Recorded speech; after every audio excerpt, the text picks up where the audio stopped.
Olá, eu sou o jornalista Rodrigo Ramos e hoje nós vamos para mais uma conversa com a analista. A nossa convidada de hoje é a nossa analista e consultora de safras e mercado, a Maísa Romanello. Tudo bom, Maísa? Olá, Rodrigo, é um prazer estar aqui de novo, tudo bem? Tudo bem. Para começarmos, Maísa, vamos ver qual é a situação atual dos preços dos fertilizantes, Maísa. Bom, os preços dos fertilizantes eles estão em queda no momento e para essa queda nós temos quatro principais fatores que têm levado a essa redução dos preços. O primeiro deles que a gente pode citar é o retorno da oferta. Então, no ano passado, aliás, desde 2020 até 2022, nós tivemos diversos fatores que prejudicaram a oferta de fertilizantes, principalmente as consequências ainda da pandemia e principalmente a guerra entre Rússia e Ucrânia, né, que foi responsável aí pelos patamares recordes dos preços dos fertilizantes em abril do ano passado. E agora, em 2023, está sendo marcado por esse retorno gradual da oferta. Isso também, um segundo fator que a gente pode citar, que está relacionado também a essa maior oferta, é a quebra de demanda. Então, no ano passado, devido aos altos patamares de preço, nós tivemos uma redução da demanda e agora os compradores estão muito mais cautelosos nesse ano e a perspectiva de queda nos preços tem feito com que os compradores aguardem ainda mais, né, para conseguir comprar aí no preço mínimo possível. Outro fator é a atual queda também no preço das matérias-primas. Então, o gás natural, que também atingiu recorde no ano passado, diante da guerra da Rússia e da Ucrânia, a amônia, o enxofre, estão em queda no momento. Então, isso tem incentivado a produção de fertilizantes na indústria e feito com que essa indústria possa ofertar fertilizantes a preços mais competitivos. E um outro fator também de queda é a atual queda também do preço das commodities agrícolas. Então, apesar das relações de troca estarem mais favoráveis hoje, os agricultores ainda estão com negociações lentas dessas commodities e estão temerosos em adquirir insumos no momento. Então, no geral, a gente tem os compradores ainda esperando novas quedas nos preços, né? Esses preços atingirem um fundo para retornarem às compras. Então, tudo isso tem sido aí fator de queda no preço dos fertilizantes. Perfeito. Eu havia me dito um pouco mais cedo que, mesmo com a queda das commodities, a relação de troca ainda é um pouco favorável em relação aos fertilizantes, né? Sim, exatamente. Então, apesar dos agricultores estarem muito cautelosos por conta dessa atual queda no preço das commodities agrícolas, a gente tem que observar que os fertilizantes caíram mais do que essas commodities. Então, as relações de troca e os custos de produção estão muito mais favoráveis do que no ano passado, que a gente tinha preço recorde desse insumo, né? Então, a gente ainda tem uma situação favorável que permite também boas margens para os agricultores. Vou dar um exemplo aqui, se a gente comparar ao ano passado, a relação de troca no caso da soja, por exemplo, para compra de 1 tonelada de ureia, em maio do ano passado, estava em 20 sacas. E hoje, em maio desse ano, a gente fechou em 13 sacas.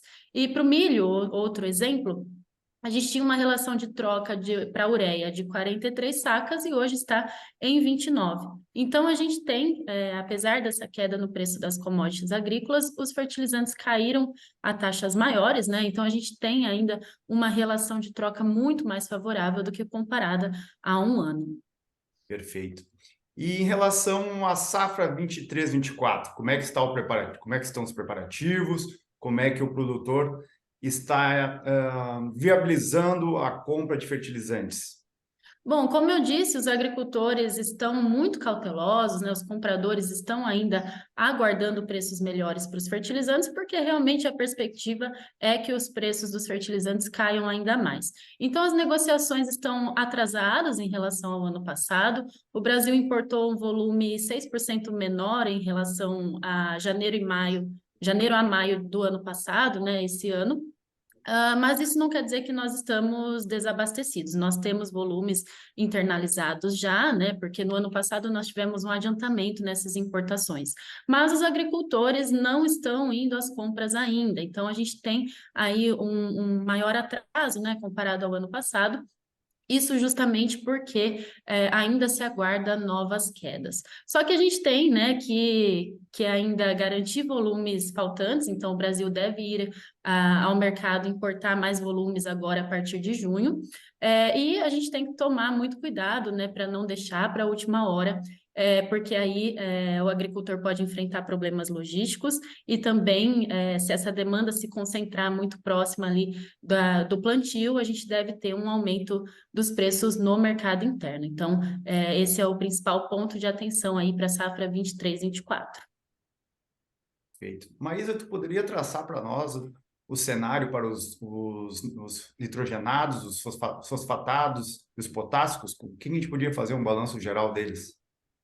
Bom, os nitrogenados, a ureia, hoje ela se encontra aí no patamar de 285, US$ 290 por tonelada CFR, que é um preço que não era visto desde 2020. Então, a gente vê, né, os preços dos fertilizantes retornando aí à normalidade depois de anos atípicos. O MAP hoje está em 470, e o KCl em US$ 370 por tonelada CFR Brasil. E desde o começo do ano, esses fertilizantes acumulam queda, então a ureia já caiu 41% comparado a janeiro, o MAP em torno de 25% e o KCl 30%. E em relação a um ano atrás, a gente tem quedas aí maiores do que 50%, já que no ano passado o preço dos fertilizantes atingiram o teto, né? E, no geral, o mercado de fertilizantes ele deve seguir em ritmo lento. Os Estados Unidos, que é o principal comprador entre abril e maio, ele já está avançando no plantio, já está finalizando a sua demanda pelo insumo. O consumo também foi menor do que o esperado. O Brasil ainda aguarda para ver até onde esses preços vão cair, né, para retornar às importações com mais força, que deve acontecer no segundo semestre, né? E nas próximas semanas a gente deve então ver esse retorno gradual da demanda brasileira e também a Índia tem sido a principal compradora no momento, principalmente para a ureia. Mas a gente tem um excesso de oferta no mercado no momento, então isso está impedindo que os preços subam. Então, esse excesso de oferta tem sido uma grande pressão aí para a atual queda do preço dos fertilizantes. E nas próximas semanas ainda é esperado novas quedas, né? Uma vez que os países produtores estão em busca de compradores para absorver esses excedentes de oferta. Perfeito. A situação nunca foi tão tranquila nos últimos anos. A gente pode dizer que está bem, bem mais favorável ao produtor. Exatamente. Se a gente comparar ao ano passado, eu estava falando aqui sobre falta de fertilizante, né, preços muito elevados e custo de produção muito desfavorável para os agricultores. Então, por isso que a gente tem, né, que sempre olhar para a relação de troca, porque a gente vê as commodities caindo, mas os insumos caindo também bastante. Então, ainda temos uma margem bem favorável, né, e comparado ao ano passado, uma situação muito melhor para o setor de fertilizantes. Muito obrigado, Maísa, por todas essas informações e até uma próxima oportunidade. Eu que agradeço. Até mais.